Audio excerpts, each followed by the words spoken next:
Sure, we're a lawfully administered political subdivision, just like a city or any other municipality, and we're empowered by the state legislature to oversee the safe and general operation and the growth of this airport facility here in Eastman.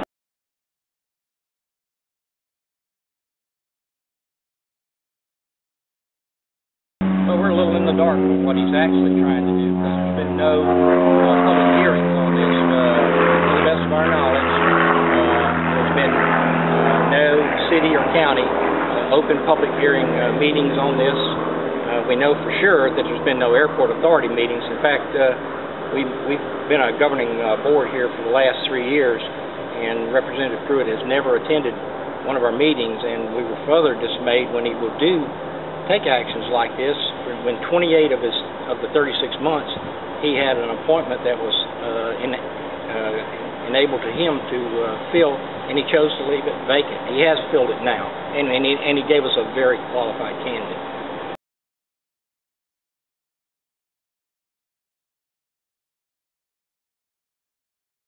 The rules under the state of Georgia, the local legislator can introduce legislation, which he's lawfully done, put it before both houses, and if it's a single political subdivision, as we are, that's affected, then the governor is able to enact the legislation. So Representative Pruett, he's within his legal limits to do what he's doing, but we think he's not acting in the best interest because he's not held public debates on this.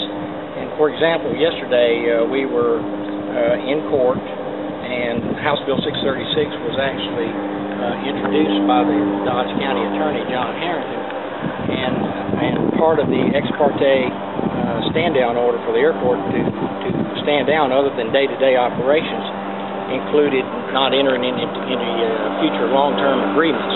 We've had agreements and projects that we've been working for the past 4 months or so that were on a list for a special call meeting today, one of which is a failed glide slope transmitter that's here at the airfield. We've had this project underway for many, many months with GDOT, and it's been well documented, and we were ready to place it under contract, and we were ordered to stand down yesterday, and the county's attorney cited the pending nature of 636, that a new body that could come into effect if the legislation is signed should not have to deal with any long-term contracts that we sign. But this is a safety-related project to us. It has nothing to do with whether we're the authority or someone else is the authority. It has to do with putting the safe transmitter here at the airfield so the students can shoot their ILS approaches here without having to go to Dublin or other airfields, burn additional gas, and just increase the overall safety of the airfield. Part of the project also is the emergency lighting. We've had some lightning strikes here that have damaged a lot of the lights. And when you're out here at night, about every other light down the taxiway is out. That project would have also taken that into account. Our risk to this is we've gotten potentially, we're trying to assess the impact of it right now, we may have to go back into another funding cycle. We won't lose the money, but we may lose the access to the money in this fiscal year. The projects are ready to go under contract and implement the repairs that are desperately needed here at the airfield. But because there is a bill pending that the governor could sign that would abolish the airport authority, we were ordered to stand down for any long-term legal actions because it may affect the future board or another board that could take over the responsibility for running the airport.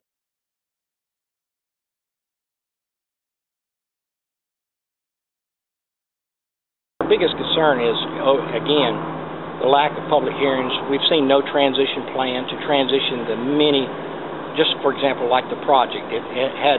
If there were an orderly transition that normally occurs in this nation under the rule of law, you would expect a transition plan to be developed that would guide you through.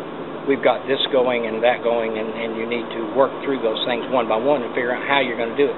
So some pre-coordination with GDOT would have been nice. Now, the way the bill's structured, everything is to convey. So you could make the case that if everything conveys, they'll just pick back up. But we're struggling with some issues to understand them here. The airport is actually licensed to the Heart of Georgia Regional Airport Authority. If the license is not transferable as we read the Georgia statutes, so someone's got to reapply for another license to operate the airfield. Presents liability issues for the schools, as was given to us by Dr. Brockway, who administers the school crews training program out here, that they're worried about the liability issues of landing students at a field that could temporarily be out from under license. And it's our understanding it takes 30 days for a new entity to apply for the license.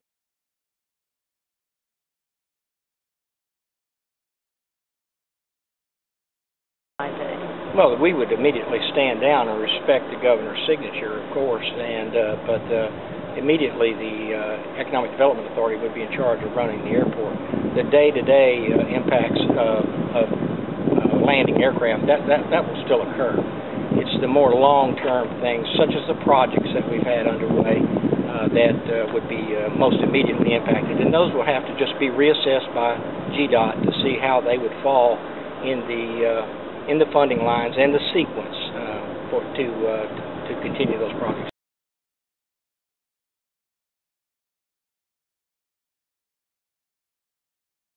I'm a retired military Air Force type Chief Master Sergeant, helped build the Joint Stars fleet of airplanes that operates out of Robbins.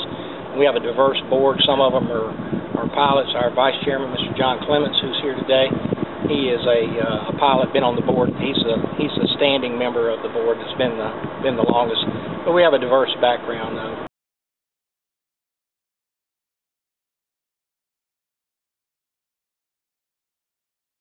I'm more concerned with what I see as the potential legal issues that are behind the scenes on this than I am the day-to-day operations. The airport, to be honest with you, the facility here is in capable hands of a capable manager, and we're very fortunate to get him, Mr. Jeff Fordham, and we've had him now for over a year. In fact, one of the pieces of business that we were going to do today in a special call meeting was to present the contract that he so richly earned and deserved, and we were asked to stand down from presenting his contract to him, which is under board approval. And it kind of made us a little sad yesterday, because the items that we were going to conduct in the special call meeting today are all documented items that we've been working for a number of months, in some cases nearly a year, for some lease arrangements and so forth. So we were looking to do those because we had other business to conduct here, because the glide slope bids were in from the contractors, and we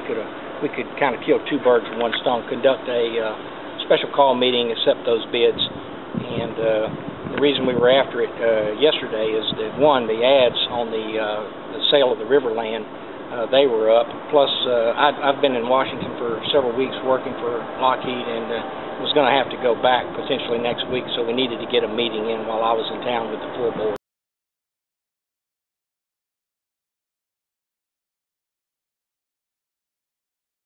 We're in contact with everyone and anyone that will listen to us, and we're just disappointed that in 36 months that we've been the sitting board out here, Representative Pruett has passed two pieces of legislation, last year and this year, and he's never spoken to us as a sitting board. He has spoken to individual members, but never really about the well-being of the airport. What do you need, and how can I represent you? And so we're just disappointed by his leadership that he's shown as our representative.